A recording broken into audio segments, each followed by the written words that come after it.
Pokemon Legends Arceus came out over a year ago. When it comes to spin-off games in the Pokemon series, I usually don't get super excited, but I don't think I was alone in my hype for Legends Arceus. The main draw to the game was, of course, the open-world aspect of it, producing a game that felt like Skyrim and Pokemon Platinum had a baby, which, if I could go back and tell my 12-year-old self that that would exist, my head would explode.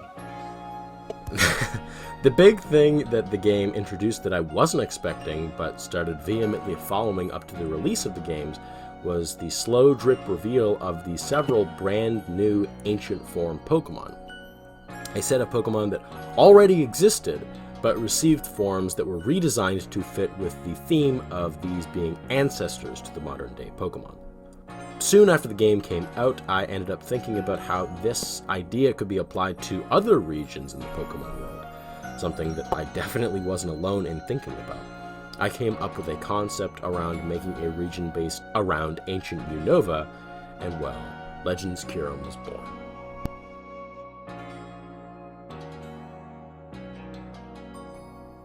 I came up with this idea last summer, and of course I had my own Pokemon region going on at the time, so I didn't get to it. But said region finished up last month. So before I started on my next Pokemon project, I thought that I'd take a break and make a mini-series based on my idea around the ancient Unova region. The more I thought about it, the more I realized how great the idea could become, not only because there's a ton of mysterious lore already existing in the Pokemon Black and White games to base this story on, but there's a lot of, well, city-centric Pokemon that would probably look entirely different in the ancient past before they adapted to the cityscape of modern Unova. As Legends Arceus was based on a famous era in Hokkaido history, the region that Sinnoh/Hisui was based on, I thought that basing ancient Unova on an influential time in New York history would be a great way to make this fan region feel well conceptualized in the context of the existing ancient Pokemon world. The time period that Legends Kyurem would inhabit would take place in the Pokemon world's equivalent of the 1600s, during the British colonial occupation of the Americas, specifically New York. This time period not only works for the old-timey setting, but the conflicts of this era match thematically with what was established in the lore of the Black and White games. Let me explain. Kyurem, Zekrom, and Reshiram were originally one dragon, but they were split in three when the two brothers whom controlled the dragon began to war in Unova over their mortals. One brother championed truth and the other ideals. This seemingly high-concept idea can easily be grounded by placing this story in the Pokemon world's equivalent of the colonial era and the war for independence. So that is what this storyline would be about. So I think that's enough context for now. We'll have plenty of time to get into the details of the story and the human characters, and of course, eventually designing the 100% Kyurem form in the future of this series. But today we'll start off simply in designing a handful of ancient Unovan Pokemon to inhabit the open lands of ancient Unova. The Patrat and Watchog lines were originally based on groundhogs with a little bit of reflective safety vest imagery thrown in there. In designing these new forms, my main thought with all of them was a question, and that is, what adaptations in the modern forms of these Pokemon came from the urbanization of the region, and in turn, what would they have looked like before the region became heavily populated? When it came to Patrat, the concept that generated from that line of thought came pretty quickly. I decided that the reflective fur and outgoing, confident personality, mostly of its evolved form, was a direct result of living in an urban environment, and moreover, the reflective fur makes them more noticeable to motorists and therefore less likely to get run over, which is the real purpose of these reflective vests that this design is based on. And on top of that, their more confident personalities must stem from the more competitive environment that the urban region creates. So when I did the ancient form Patrat, I took away those traits, giving it a duller, more gray color palette, and more importantly, better communicating its nervous personality by its pose. This nervous personality change is also inspired by how groundhogs act in real life. As you'll see in a moment, I've changed up the Pokédex pages for this season. The biggest thing that I added is that I wrote out the Pokédex entry on the page so that you could follow along, and also so that you could read it when I post these on DeviantArt. And the second change, specific to this season, I made the Pokédex page an actual page, like in a book, as I imagine 17th century New Yorkers didn't have digital Pokédexes to record all of their funny little monsters in. Patrat, the hideaway Pokémon. This Pokémon lives in groups of 20 or more, out in the grasslands of Unova. These colonies create tunnel systems that are miles long and have multiple exit points. They will hide in these burrows when approached. It has recently been noticed that some specimens have eye markings that are more reflective than other Patrat, when torchlight is shined upon them. Watchog is a surprisingly difficult Pokémon to draw, as you'll see in my beginning steps, but it ended up taking a lot of deconstruction to get the pose and the form right. Like Patrat before it, this version of Watchog would be unsure of itself and skittish, and I used its posing and less angular set of eyes to communicate that. The reflective vest pattern is gone, and in its place are patterns that I used to reference an older version of a construction worker's attire. Although in doing so I ended up referencing a different time period than the 1700s, I think I got the idea across regardless, by dressing this ancient form in 1930s and 40s style overalls.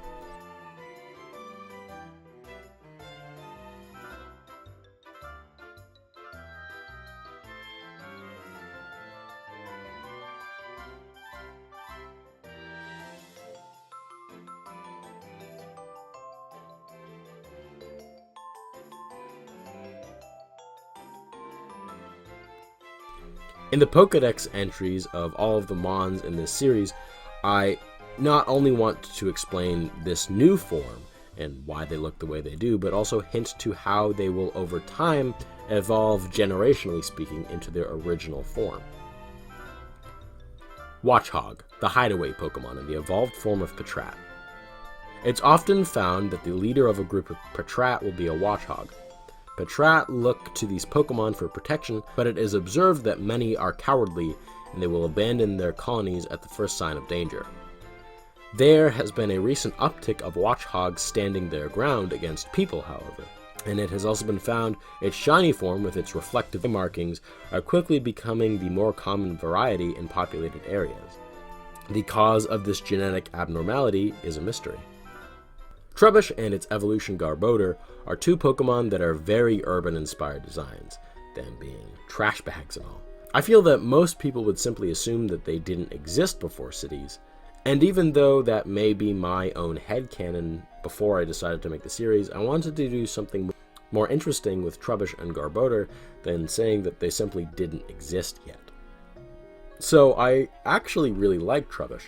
A little more than Garbodor, but I know of a lot of people who really hate the two. I think Trubbish is pretty cute. Yeah, it would probably be very unpleasant to be around in real life, but I like it nonetheless.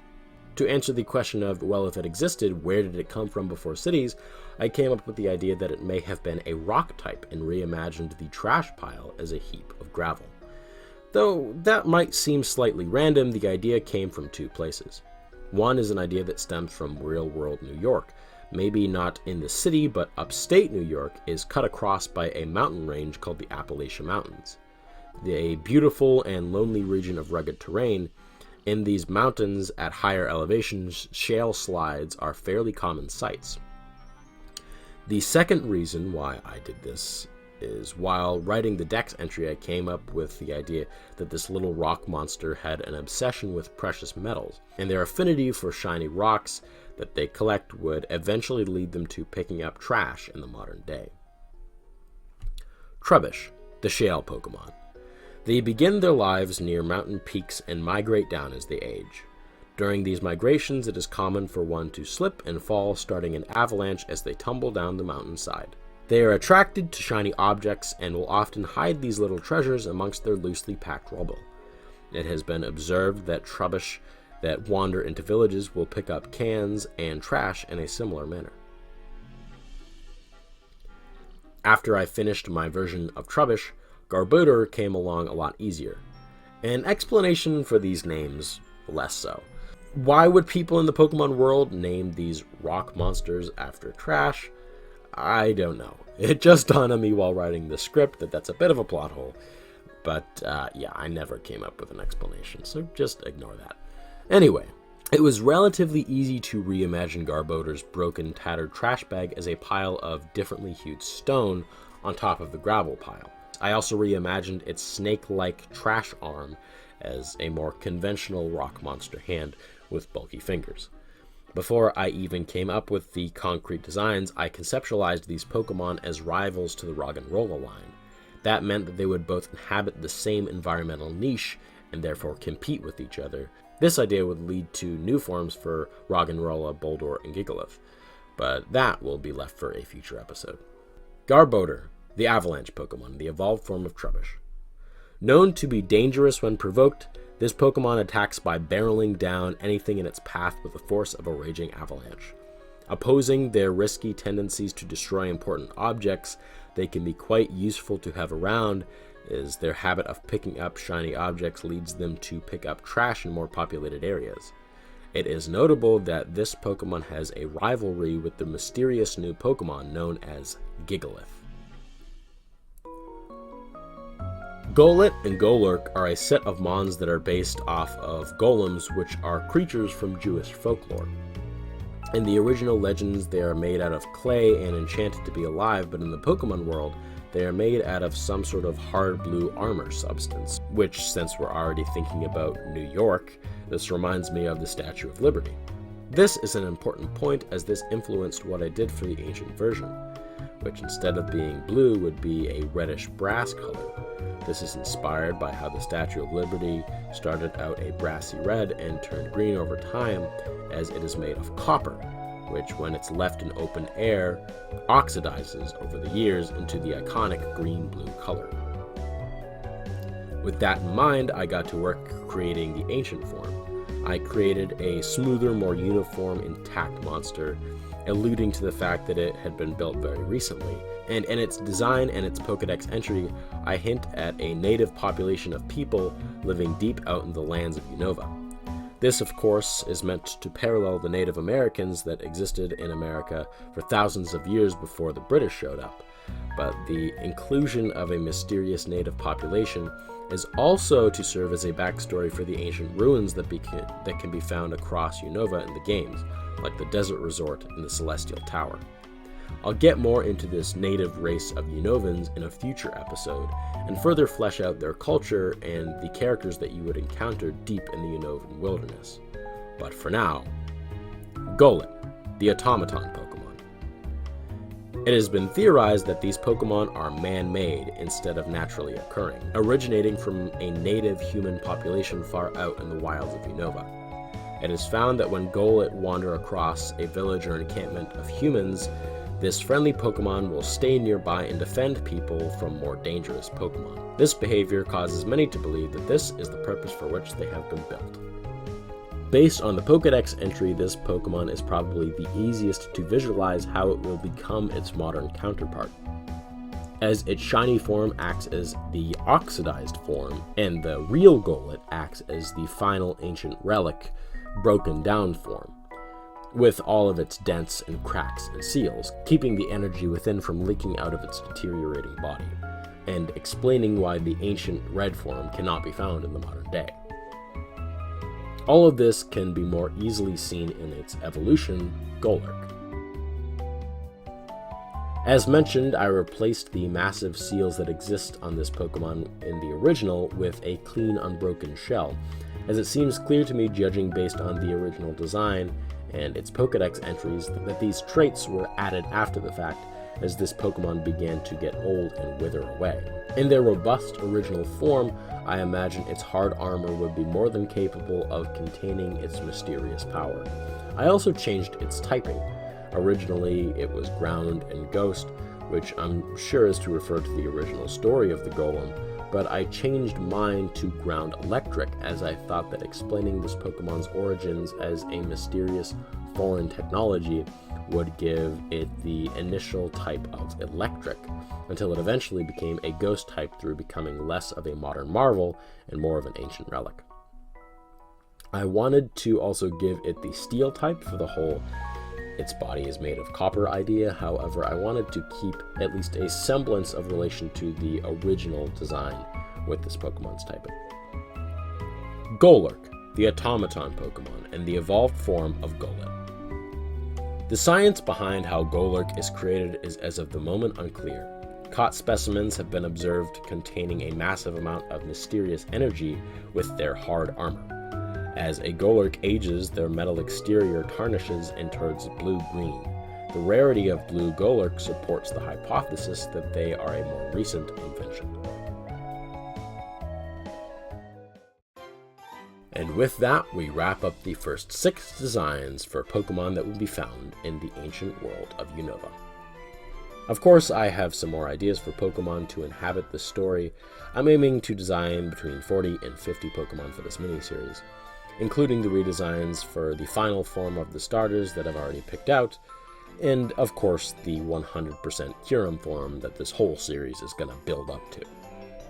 But of course, there's more than enough room for comment or suggestion, so if you have any ideas for modern Unovan Pokemon that you'd like to see redesigned into an ancient form, then feel free to share any ideas you have in the comments below. The next episode of Legends Kyurem will be out very soon, on the 10th of this month, but if you can't wait that long, you're in luck. The episode is up right now over on my Patreon. Well, that is if you're not watching this beforehand on said Patreon. Then it'll be up on the 4th of the month when this episode officially airs on YouTube. I know, confusing. But on Patreon, you can not only view this episode early, but any of my content at least 24 hours in advance, or more depending on the video. Keep an eye out for changes to the Patreon in the upcoming months, as though right now I only have one $5 tier. I plan on expanding the tier levels and the rewards that you will get over there on the Patreon in the future. So I'm excited to draw some more ancient Unovan Pokemon and further develop this narrative that will feed into the backstory for the Pokemon Black and White games. As always, if you enjoyed this video and want to see more like it, then subscribe and turn on the bell to get notified when I upload next.